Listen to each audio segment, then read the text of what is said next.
നാട്ടിൽ നടക്കുന്ന ഒരു ഉത്സവമായിട്ട് നമുക്ക് തെയ്യം കലയെ കാണാൻ പറ്റും.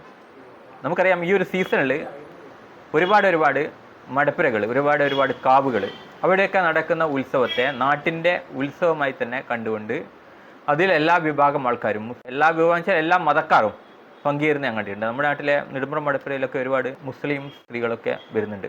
തെയ്യം എന്നുള്ളൊരു കലയെ ആസ്വദിക്കുക എന്നുള്ള രീതിയിലാണ് അത് വന്നുകൊണ്ടിരിക്കുന്ന ആൾക്കാർ. ഒരു ഉത്സവ സ്ഥലങ്ങളിൽ നടക്കുന്ന ചന്തകൾ, കലാപരിപാടികൾ, ഇതൊക്കെ കാണുക എന്നുള്ളത് നമുക്ക് സന്തോഷം നൽകുന്ന ഒരു കാര്യമാണ്. അപ്പം അങ്ങനെ ഒരുപാട് ആൾക്കാർ പങ്കെടുക്കുന്ന പ്രാദേശികമായിരിക്കുന്ന ഒരു ആഘോഷ പരിപാടി തന്നെയാണ് തെയ്യം കലയായിട്ട് ബന്ധപ്പെട്ടുകൊണ്ട് കാവുകളിലും മടപ്പുരകളൊക്കെ നടക്കുന്നത്. തെയ്യത്തം എന്നുള്ള യഥാർത്ഥത്തിൽ ഒരു അനുഷ്ഠാന കലയാണ്. അവിടെ അനുഷ്ഠാനത്തിൻ്റെ കുറേ അംശങ്ങളുണ്ട്, അതേസമയം തന്നെ അതൊരു കല എന്നുള്ള രീതിയിൽ കലയുമാണ്. മുഖത്തെഴുത്ത് നടത്താനും കലാകാരൻ ആവശ്യമാണ്. അതിലുപരിയായിട്ട് ഇതൊക്കെ നടത്തുന്ന ആൾക്കാരുടെ ഉപജീവന മാർഗവും കൂടിയാണ്. ഈ ഒരു സീസണിനെ സംബന്ധിച്ചോളം അവരുടെ വരുമാന സ്രോതസ്സാണ്. കാരണം ആചാരപരമായിട്ടുള്ള കാര്യങ്ങളുടെ ഭാഗമായിട്ട്, അല്ലെങ്കിൽ വിശ്വാസപരമായ കാര്യങ്ങളുടെ ഭാഗമായിട്ട് എല്ലാ വിശ്വാസങ്ങളും യഥാർത്ഥത്തിൽ നിൽക്കുന്നത് സെൽഫിഷ്നെസ്സാണ്. എൻ്റെ കാര്യം സേഫ് ആക്കുക, അതായത് പ്രാർത്ഥിക്കുക എന്ന് പറഞ്ഞാൽ ഇറ്റ്സ് എ ബെഗ്ഗിങ്. അതായത് നമ്മുടെ കാര്യത്തിന് വേണ്ടിയിട്ട് നമ്മൾ ദൈവത്തോട് പറയാണ്. ദൈവമാണ് എല്ലാം വിധിച്ചെങ്കിൽ ആ ഒരു വിധിവിശ്വാസത്തിന് വിരുദ്ധമായിട്ടാണ് നമ്മൾ പ്രാർത്ഥിക്കുന്നത്. ദൈവം തീരുമാനിച്ചാണെങ്കിൽ തീർച്ചയായിട്ടും നിങ്ങൾക്ക് കിട്ടുന്ന എല്ലാ സംഭവങ്ങളും, എല്ലാ നേട്ടങ്ങളും, എല്ലാ കോട്ടങ്ങളും എല്ലാം ദൈവത്തിൻ്റെ നിയന്ത്രണത്തിൽ. ഈ വിധിയെ മാറ്റാൻ വേണ്ടി നിങ്ങൾ ആരാണ് വിധിക്കുന്നത് എന്ന് നിങ്ങൾ വിശ്വസിക്കുന്നുവോ അയാളോട് തന്നെ അങ്ങോട്ട് നടത്തുന്ന ഒരു അപ്പീലാണ്. അപ്പോൾ ഇത്തരത്തിലുള്ള അപ്പീലുകൾ നമുക്ക് വിശ്വാസത്തിൻ്റെ ഭാഗമായിട്ട് കാണാൻ പറ്റും. അപ്പം തെയ്യത്തിൻ്റെ ഭാഗമായിട്ട് ഇത് തന്നെയാണ്.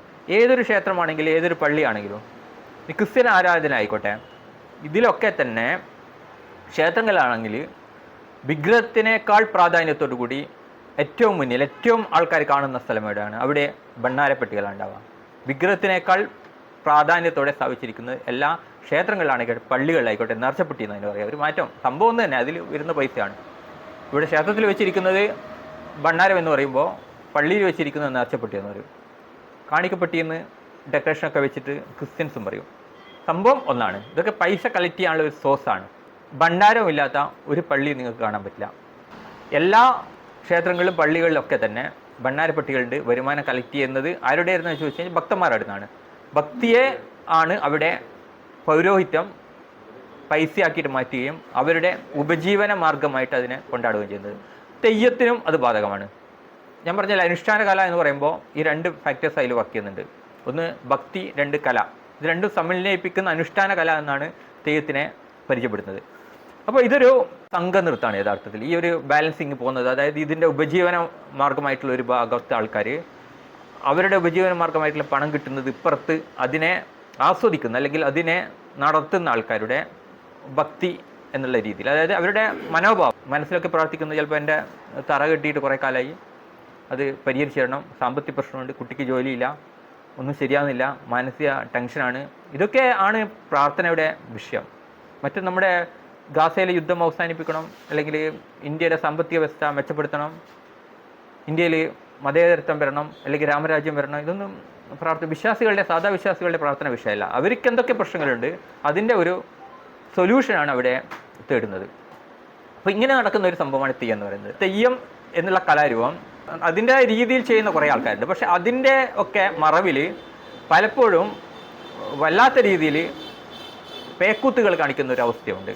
തെയ്യത്തിൻ്റെ ഭാഗമായിട്ട് നടത്തുന്ന പല ചടങ്ങുകൾ ഇപ്പം വിവാദമായിട്ട് വന്നിട്ടുണ്ട്. ഉദാഹരണമായിട്ട് തില്ലങ്കേരി പെരിങ്കാനം എന്ന സ്ഥലത്ത് ഇപ്പോൾ അടുത്ത് നടന്ന ഒരു പ്രശ്നം ഉണ്ടായിരുന്നു. അവിടെ നടന്ന യഥാർത്ഥ പ്രശ്നം എന്ന് പറയുന്നത് ഈ തെയ്യത്തിൻ്റെ ഭാഗമായിട്ട് നടന്ന ഒരു ചടങ്ങുമായിട്ട് ബന്ധപ്പെട്ടുകൊണ്ട് തെയ്യം നാട്ടുകാരെ ഓടിക്കുന്ന ഒരു പരിപാടി ഉണ്ടെന്നാണ് പറഞ്ഞത്. തെയ്യത്തിന് നാട്ടുകാരെ ഓടിക്കണം എന്നുണ്ടെങ്കിൽ യഥാർത്ഥ നാട്ടുകാരുടെ നിൽക്കേണ്ട കാര്യമൊന്നുമില്ല. അങ്ങനെ ഓടിക്കേണ്ട ഒരു തെയ്യം അവിടെ വരുന്നില്ല. ഓടാൻ പോകുന്ന തെയ്യം എന്തിനാണ് അവിടെ വന്നതെന്നൊരു ചോദ്യമുണ്ട്. അതൊക്കെ നമ്മൾ ചോദിക്കുന്ന ചോദ്യങ്ങളാണ്. പക്ഷേ വിശ്വാസികളെ സംബന്ധിച്ചോളം അതൊരു നോർമലായിരിക്കുന്ന, ഒരു ഭക്തിസാന്ദ്രമായിരിക്കുന്ന, അവരുടെ കാര്യങ്ങൾക്ക് അവർ ഗുണപരമാണെന്ന് അവർ വിശ്വസിക്കുന്ന ഒരു കല തന്നെയാണ്. അപ്പോൾ ആ ഒരു കലയിൽ നടക്കുന്ന ചില ചടങ്ങുകൾ, ചില തെയ്യത്തിൻ്റെ ഭാഗമായിട്ട് നടക്കുന്ന ചടങ്ങുകൾ, അത് ഭക്തിപരമായിട്ട് കാണുന്ന അവർക്ക് പ്രശ്നങ്ങളുണ്ടാകുന്ന രീതിയിലേക്ക് മാറിയിട്ടുണ്ട്. ഉദാഹരണമായിട്ട് ഇപ്പോൾ ഞാൻ പറഞ്ഞു തില്ലങ്കേരിയിലെ പെരിങ്കാനം എന്ന് പറഞ്ഞ ആ സ്ഥലത്ത് നടന്നൊരു സംഭവം. ഈ ഒരു സംഭവം യഥാർത്ഥത്തിൽ തെയ്യം നാട്ടുകാരെ ഓടിക്കുന്ന ഒരു ചടങ്ങിൽ ഒരുപാട് ആൾക്കാർ ഓടുമ്പോൾ കുട്ടികളിലുണ്ടാവും, കുട്ടി വീഴുന്നു, പരിക്കേൽക്കുന്നു, ഒരു പ്രായമുള്ളവരും വീണു, അദ്ദേഹത്തിനും പരിക്കേറ്റു. കെയർലെസ് ആയിട്ട് അത് ചെയ്യുമ്പോൾ ഉള്ളൊരു പ്രശ്നം അവിടെ വന്ന് അതിൻ്റെ പേരിലാണ് ചോദ്യം ചെയ്തത്. പക്ഷേ സാമൂഹ്യ മാധ്യമങ്ങളായിട്ട് ബന്ധപ്പെട്ടുകൊണ്ട് ഈ വിഷയം പ്രചരിച്ചു. ആ പ്രചരിച്ചപ്പോൾ എന്ത് സംഭവിച്ചതെന്ന് ചോദിച്ചു കഴിഞ്ഞാൽ ഇവിടെ ഉണ്ടായിരുന്ന പ്രശ്നത്തിനെ, അതായത് നാട്ടുകാരിലൊരു വിഭാഗം ശോഭിച്ചുകൊണ്ട് ഈ തെയ്യം കലാകാരൻ്റെ നേരെ വരികയും ക്ഷേത്ര കമ്മിറ്റിക്കാർ അദ്ദേഹത്തിനെ അടികൊള്ളാതെ പിടിച്ചു നിർത്തുകയും ചെയ്തു. പക്ഷേ ഇവിടെ റിപ്പോർട്ട് ചെയ്തൊരു പ്രശ്നം എന്ന് വെച്ച് കഴിഞ്ഞാൽ നാട്ടുകാർ ഇവരെ കൈവെക്കാൻ നോക്കുന്നതും കമ്മിറ്റിക്കാർ അദ്ദേഹത്തെ രക്ഷപ്പെടുത്താൻ വെക്കുന്നതും ദൃശ്യത്തിൻ്റെ കൂടെ മറ്റേതോ സ്ഥലത്ത് മറ്റൊരു തെയ്യം നടത്തിയ അതിക്രമം, ഒരു കുട്ടിയുടെ കൈ പിടിച്ച് തിരിച്ച് വലിച്ച് മറിച്ചിട്ട് എന്നിട്ട് കുതിര സവാരി നടത്തുകയാണ്. കുട്ടീനെ നിലത്ത് 2 കൈയും കാലും ഒക്കെ കുത്തിച്ചിട്ട് അതിൻ്റെ മേലെ കയറി ഇരുന്നിട്ട് സവാരി നടത്തുന്ന ഒരു ദൃശ്യം. അപ്പോൾ ഇങ്ങനെ പല സ്ഥലത്ത് നടത്തുന്നുണ്ട്. വേറൊരു തെയ്യത്തിൻ്റെ ദൃശ്യം ഞാൻ കണ്ടിരുന്നു. അതെന്താണെന്ന് വെച്ചാൽ ഏറ്റവും അതൊക്കെ സ്പോട്ടിൽ അടികൊട്ടേണ്ടതാണ്. കാരണം എന്താണെന്നറിയാം, തെയ്യത്തിൻ്റെ പേരിലാണെങ്കിൽ ചെറ്റത്തരം കളിച്ചാൽ ചെറ്റത്തരം തന്നെയാണ്. ചോദ്യം ചെയ്യേണ്ടത് വിശ്വാസികളാണ് ഞങ്ങളെക്കാൾ കൂടുതൽ. ഇവിടെ നടന്ന സംഭവം എന്താണെന്നറിയാം, ഈ തെയ്യം കാണാൻ നിൽക്കുകയാണ് ആൾ, കുറേ ആൾക്കാർ നിൽക്കുകയാണ്. അതിലൊരു ലുങ്കിക്കാരനെ പിടിച്ചിട്ട് ഒറ്റ വലി വലിച്ചു. അപ്പോൾ നേരെ അദ്ദേഹം വീണത് ഈ ക്ഷേത്രത്തിൻ്റെ ഈ തൂണിൻ്റെ കല്ലിൻ്റെ ആ ഭാഗത്ത് തലയടിച്ചിട്ടാണ് വീണത്. എന്നിട്ട് നാട്ടുകാരൊക്കെ ഒച്ചപ്പാടാക്കിയിട്ട് അവരെ പിടിച്ചു കൊണ്ടുപോകുമ്പോൾ ഈ തെയ്യം പോയിട്ട് ചെയ്യുന്നത് എന്താണെന്ന് അറിയാം, ഓടിച്ചെന്നിട്ട് ഇദ്ദേഹത്തിൻ്റെ കാല് പിന്നെയും വലിച്ച് കളിക്കുകയാണ്. ഈ എടുത്തുകൊണ്ടാവുന്ന ആളുടെ കാല് പിന്നെയും വലിക്കുകയാണ്. വീഡിയോ എൻ്റെ അടുത്തുണ്ട്. അപ്പോൾ ഇങ്ങനെയുള്ള ഒരുപാട് സംഭവങ്ങൾ അവിടെ നടന്നിട്ടുണ്ട്. ഈ തില്ലങ്കേരിയിലും ഈ ഒരു പ്രശ്നം വരാനുള്ള കാരണം ഇത്തരത്തിലുള്ള കാര്യം തന്നെയാണ്. ഇവിടെ കോലാധാരിയായിരിക്കുന്ന മുകേഷ് പണിക്കർ പേരാവൂർ പ്രസ് ഫോറത്തിൽ ക്ഷേത്ര കമ്മിറ്റിക്കാരുമായിട്ട് ചേർന്നുകൊണ്ടൊരു പത്രസമ്മേളനം നടത്തി. അതിലവരെ അടി വരെയിട്ട് പറയാൻ എനിക്കടിയൊന്നും കിട്ടിയിട്ടില്ല, അങ്ങനെ പറയുന്നത്. കൈതച്ചാമിട്ടി എന്ന് പറയുമ്പോൾ എല്ലാ ക്ഷേത്രങ്ങളിലും അത് കെട്ടി ആരാധിക്കുന്ന എല്ലാ ക്ഷേത്രങ്ങളിലും ഇങ്ങനെയുള്ള ചെറിയ ചെറിയ ഇഷ്യൂസ് ഒരു ദൈവമായിട്ട് ബന്ധപ്പെട്ടിട്ട് ഉണ്ടാവാറുണ്ട്. അങ്ങനെയുള്ള ചെറിയൊരു ഇഷ്യൂ അത് ഓടുന്ന സമയത്ത് അങ്ങനെ മറിഞ്ഞിട്ട് അതെന്തായാലും ഉണ്ടാവും. അത് കൈതച്ചാമിട്ടിൻ്റെ ഒരു സംഗതി തന്നെയാണ്. അതുകൊണ്ട് നമ്മൾ എല്ലാ ക്ഷേത്രങ്ങളും നമ്മൾ അന്വേഷിച്ചാൽ അത് മനസ്സിലാക്കാൻ പറ്റുന്ന കാര്യമുള്ളൂ. അപ്പോൾ അത് ആ സമയത്ത് ആ വീഴുന്ന സമയത്ത് അതിനെക്കുറിച്ച് ആൾക്കാർ കൈതച്ചാമിട്ടിനെ തെയ്യത്തിന് കൊള്ള ഇങ്ങോട്ട് വരുന്നു. അപ്പോൾ അത് കമ്മിറ്റിക്കാർ അത് തടഞ്ഞു മാറ്റുന്നു. ആ ഒരു ചെറിയൊരു 5 മിനിറ്റത്തെ ആ ഒരു ഇഷ്യൂസ് രുദ്രയിലൊരു മൂർത്തിയാണ്. അപ്പോൾ അതിൻ്റെതായ ഒരു സ്വഭാവം എല്ലാം അങ്ങനെയുള്ളതാണ് അങ്ങനെ അവർ ചെയ്യാവുന്നത്. ഈ ഇറങ്ങി വരുന്ന സമയത്ത് ഈ വഴിമാറുന്നതിന് വേണ്ടി പറയുന്ന ഒരു ഇതുണ്ട്. ആ വഴിമാറുന്നത് പറയുന്ന സമയത്ത് ആളുകൾ പുറകോട്ട് മാറുമ്പോൾ ഉണ്ടായ ഒരു വീഴ്ചേൻ്റെ ഭാഗമായിട്ടാണ് ഇത്തരൊരു സംഭവം ഉണ്ടായിട്ടുള്ളത്. അത് ആ നിജസ്ഥിതി ഈ ജനങ്ങളെ അറിയിക്കേണ്ടത് ഈ ഇതിൻ്റെ ഭാരവാഹികൾ എന്ന നിലയിലും നാട്ടുകാർ എന്ന രീതിയിലുള്ള ഒരു ഉത്തരവാദിത്തമുള്ളത് കൊണ്ടാണ് ഇത്തരത്തിലൊരു വിളിച്ചേർക്കലിനുള്ള ഇടയായിട്ടുള്ളത്. കൈതച്ചാമുണ്ടി തെയ്യം കെട്ടിയ കോലാധാരിക്ക് ക്രൂരമർദ്ദനം എന്നായിരുന്നു ദൃശ്യ സാമൂഹ്യ മാധ്യമങ്ങളിൽ വന്ന വീഡിയോ വാർത്തകളിൽ നിറഞ്ഞു നിന്നിരുന്നത്. കൈത വലിക്കാനായി തെയ്യം ക്ഷേത്രത്തിൽ നിന്നും പുറത്തേക്ക് ഇറങ്ങുന്ന സമയത്ത് തിക്കിലും തിരക്കിലും പെട്ട് ഒരു കുട്ടിക്ക് പരിക്ക് പറ്റിയിരുന്നു. കുട്ടിയുടെ ബന്ധുക്കൾ ബഹളം വെക്കുകയും ക്ഷേത്ര കമ്മിറ്റി ഭാരവാഹികൾ തെയ്യത്തിനെ വട്ടം പിടിച്ച് ആൾക്കൂട്ടത്തിൽ നിന്ന് പുറത്തേക്ക് എത്തുകയും ചെയ്യുകയായിരുന്നു. ഒന്ന് കൈതച്ചാമുണ്ടി ഒരു 12 വർഷത്തിന് ശേഷമാണ് ഇങ്ങനെയൊരു തെയ്യം നമ്മുടെ നാട്ടിൽ കെട്ടിയാണ്. അപ്പോൾ കെട്ടിക്കഴിഞ്ഞാൽ ഈ തെയ്യം കെട്ടിക്കഴിഞ്ഞ് കഴിഞ്ഞാൽ ഒരു ഉഗ്രരൂപിയാവും. അതിനുശേഷം വാളെടുത്ത് ജനങ്ങളെ പുറകെ ഓടുന്നതാണ് ഇതിന്റെ സാധാരണ ചടങ്ങ്. അപ്പോൾ ആ ഓട്ടത്തിനിടയിൽ പിന്നെ ഒരു പ്രായമില്ലവരും ഒരു ചെറിയ പയ്യൻ, ഒരു +2 പഠിക്കുന്ന ഒരു പയ്യൻ താഴെ വീണ്. അപ്പോൾ +2 പഠിക്കുന്ന പയ്യന്റെ കൈ ഒടിഞ്ഞ് എല്ലിന് ചെറിയ പരിക്ക് പറ്റിയിട്ടുണ്ട്. പ്രായമില്ല ആൾ വീണ് പരിക്ക് പറ്റുന്ന പരിക്ക് പറ്റില്ല, പ്രായമില്ല ആൾ വീഴുന്നത് കണ്ടപ്പോൾ അദ്ദേഹത്തിന്റെ ബന്ധുക്കളെല്ലാം കൂടി തെയ്യത്തിന്റെ അടുത്ത് പാഞ്ഞെടുക്കുന്ന ഒരു ചെറിയൊരു വീഡിയോ ആണ് വ്യാപകമായിട്ട് ഇങ്ങനെ പ്രചരിക്കുന്നത്. ആ പാഞ്ഞെടുത്തപ്പോൾ അതിനെ തടഞ്ഞു നിർത്തി അതുപോലെ തന്നെ കൈതച്ചാമിനെ ചേർത്ത് പിടിച്ചുകൊണ്ട് ഒരു പരിക്കുമില്ലാത്ത ഒരടി പോലും ഈ തെയ്യത്തിന് കിട്ടാത്ത രീതിയിൽ ആ കമ്മിറ്റിക്കാർ സംരക്ഷിച്ച് നിർത്തിയിട്ടുണ്ട്. ഈ ചെറിയൊരു 2-3 മിനിറ്റ് നടന്ന പരിപാടി കൊണ്ട് മൊത്തം അപമാനിച്ച് കഴിഞ്ഞു. അത് അടി കിട്ടിയിട്ടില്ല എന്നുള്ളതാണ് ഇവരുടെ വിഷയം. അതേസമയം തന്നെ നാട്ടുകാർ എന്തുകൊണ്ട് ഇത്രയും ഭക്തരായിരിക്കുന്ന ആള് ആരാധനമൂർത്തിയായിട്ട് കാണുന്ന, അല്ലെ അവരെ സംരക്ഷിക്കുമെന്ന് കാണുന്ന, അനുഗ്രഹം തരാൻ കഴിവുണ്ടെന്ന് കാണുന്ന ഒരു ദൈവം എന്ന് പറഞ്ഞ വേഷത്തെ, അതായത് തെയ്യത്തെ അടിക്കാൻ മാത്രം അവർക്കെങ്ങനെ കൈപൊന്തി? അങ്ങനെ കൈ പൊന്തിയിട്ടുണ്ടെങ്കിൽ തീർച്ചയായിട്ടും കൃത്യമായൊരു കാരണം അവിടെ ഉണ്ടാവും. നിങ്ങളൊരു ആരാധനമൂർത്തിയായിരിക്കുന്നതിൽ ദൈവത്തെ മനുഷ്യനടിക്കുക എന്ന് പറഞ്ഞാൽ എങ്ങനെ ഇരിക്കും?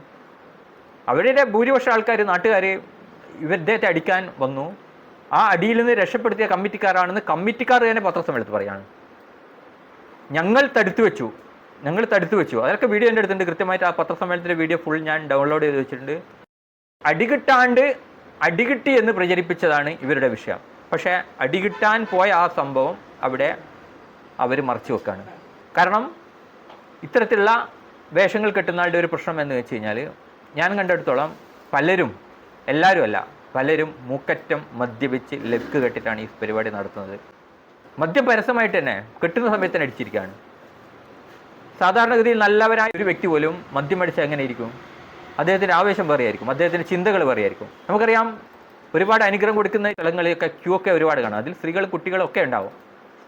ചേർത്ത് പിടിച്ചിട്ട് സംസാരിക്കുന്ന കാണാം. അപ്പോൾ അങ്ങനെയൊക്കെ നടക്കുന്നുണ്ട്. കാരണം ഈ മദ്യം ഉള്ളിച്ചെന്ന് കഴിഞ്ഞാൽ നമ്മുടെ നല്ലവരായാൽ പോലും പല രീതിയിൽ ചിന്തിച്ചു പോകും. അപ്പോൾ ഇതൊരു പ്രശ്നം തന്നെയാണ് അവിടെ. ഇത് എല്ലാ ആളുടെ കാര്യമല്ല പറയുന്നത്. നേരാവണ്ണം ഈ പരിപാടി കൃത്യമായ അതിൻ്റെ ആചാര ചിട്ട അനുസരിച്ച് നടത്തി ആർക്കും ഉപദ്രവമൊന്നും ഇല്ലാതെ ആരെക്കൊണ്ട് പറയിപ്പിക്കാതെ നല്ല വൃത്തിയിൽ തന്നെ നടത്തുന്ന ആൾക്കാരുണ്ട്. പക്ഷേ ഇങ്ങനെയുള്ള ആൾക്കാർ ഉണ്ട് എന്നുള്ളതിന് കൃത്യമായ തെളിവുകളുണ്ട്. ഇത്തരക്കാരെ തള്ളിപ്പറയാണ് ചെയ്യേണ്ടത്. അതിന് പകരം തെയ്യത്തിന് അടികിട്ടിയിട്ടില്ല, പക്ഷെ അടികിട്ടി എന്ന് പ്രചരിപ്പിച്ച് എന്നുള്ളത് ആണ് തെറ്റ് എന്ന് പറയുമ്പോൾ അടികിട്ടാൻ പോയ കാരണത്തെ അഭിസംബോധന ചെയ്യണം. എന്തുകൊണ്ട് അങ്ങനെ അവിടെ അടി വന്നു? അവർ പറയുന്ന ഒറ്റ കാരണം മാത്രമേ ഉള്ളൂ. ഈ തെയ്യം എന്ന് പറയുന്നത് സാധാരണ തെയ്യമല്ല, ഇത് രൗദ്ര ഭാവത്തിലുള്ള തെയ്യമാണ്. അതുകൊണ്ട് ഇങ്ങനെയൊക്കെ ഉണ്ടാവും. 5 മിനിറ്റിൻ്റെ പ്രശ്നം മാത്രമേ അവിടെ നടന്നിട്ടുള്ളൂ. 5 മിനിറ്റിൻ്റെ പോലും പ്രശ്നങ്ങൾ നടക്കാൻ പാടില്ല. ആ കുട്ടിയുടെ കൈ പൊട്ടി എന്നാണ് പറയുന്നത്. ഒരാളെ വിളിച്ചിട്ടിട്ട് കൽത്തൂണിലേക്ക് അയാളുടെ തലയടിച്ചു കഴിഞ്ഞാൽ എന്ത് സംഭവിക്കും? അയാൾ മരിക്കാൻ വരെ സാധ്യതയുണ്ട്. ഇത്തരത്തിലുള്ള പ്രകടനങ്ങൾ ഈ തെയ്യം കലാകാരന്മാർ തീർച്ചയായിട്ടും ഒഴിവാക്കപ്പെടേണ്ടതാണ്. അതിനുവേണ്ടിയാണ്, അത്തരത്തിലാണ് സംരക്ഷിക്കേണ്ടത്. അല്ലാണ്ട് ഇത്തരം ആൾക്കാരെ ന്യായീകരിക്കുന്ന രീതിയല്ല ചെയ്യേണ്ടത്. ഇദ്ദേഹം ഒരുപക്ഷെ തെറ്റുകാരനാണോ എന്നുള്ളത് എനിക്കറിയില്ല, പക്ഷേ എന്തോ ഒരു സംഭവം അവിടെ നടന്നിട്ടുണ്ട് എന്നുള്ളത് ഇവർ തന്നെ പറയുന്നുണ്ട്. അത് മാത്രമല്ല, ഞാനിത് എടുത്തു പറയാനുള്ള കാരണം ഈ ഒരു സംഭവത്തെയല്ല ഇവരവിടെ പ്രൊജക്റ്റ് ചെയ്യാൻ ശ്രമിക്കുന്നത്. അവർ പറയാൻ ഉദ്ദേശിക്കുന്നത് ഇത്രയേ ഉള്ളൂ: തെയ്യം കലാകാരൻ അടികിട്ടിയില്ല, അവർ പ്രചരിപ്പിക്കുകയാണ് അടികിട്ടി എന്നാണ് പറയുന്നത്. അതേസമയം തന്നെ അവിടെ പ്രശ്നങ്ങൾ ഉണ്ടായതിനെ പറ്റിയിട്ട് പറയുന്നുണ്ട്. അവരെ തെയ്യത്തിന് അടികിട്ടാതെ ഞങ്ങൾ സംരക്ഷിച്ചു എന്ന് പറയുന്നുണ്ട്. ആ ഒരു പ്രശ്നമാണ് പൊതുസമൂഹം ചർച്ച ചെയ്യേണ്ടത്. പിന്നെ തെയ്യം എന്ന കല തന്നെ യഥാർത്ഥത്തിൽ തെയ്യം കലാകാരന്മാരോട് തന്നെ പല രീതിയിൽ പീഡനമാണ്. കാരണം ചില തെയ്യങ്ങളൊക്കെ കെട്ടിക്കഴിഞ്ഞാലും മൂത്രം പോലും ഒഴിക്കാൻ പറ്റില്ല. ആ രീതിയിലുള്ള കെട്ടുകൾ അതിനുണ്ട്. പിന്നെ തീയിലേക്ക് തുള്ളുന്ന തെയ്യം, തീച്ചാമുണ്ടി എന്നൊക്കെ പറയുന്ന ഉച്ചിട്ട ഭഗവതി, കൃത്യമായിട്ടുള്ള ഉച്ചിഷ്ട എന്താണ് പേരെന്താ അതെ, അതേപോലുള്ള ഭഗവതിയുടെ തെയ്യങ്ങൾ കുരുത്തോലയ ഉണ്ടാവുക, എങ്കിലും ഈ തെയ്യം കെട്ടുന്നവർക്ക് പൊള്ളലേക്കാനുള്ള സാധ്യതയുണ്ട്. ഇതൊക്കെ പണ്ട് കാലത്ത് ബ്രാഹ്മൺ അല്ലെങ്കിൽ ഉയർന്ന ജാതിക്കാർ താഴ്ന്ന ജാതിക്കാരെ വെച്ചുകൊണ്ട് അവർക്ക് ആസ്വാദനത്തിന് വേണ്ടിയിട്ട് ഉണ്ടാക്കിയ പല ആചാരങ്ങളും കലകളാണ്. ഇതൊക്കെ വലിച്ചു ചാടണം. ഇത്തരത്തിലുള്ള തെയ്യം കലാകാരന്മാരാണെങ്കിലും അവർ മനുഷ്യർ തന്നെയാണ്. ഇത്തരത്തിലുള്ള ആചാരങ്ങൾ ആധുനിക സമൂഹത്തിന് ചേർന്നതല്ല. എത്രയോ തെയ്യക്കൊലങ്ങൾക്ക് പൊള്ളലേറ്റിട്ടുണ്ട്, പൊള്ളലേറ്റ ആൾക്കാർക്ക് ആശുപത്രി കടന്നിട്ടുണ്ട്, തെയ്യം കെട്ടിയവർ തന്നെ.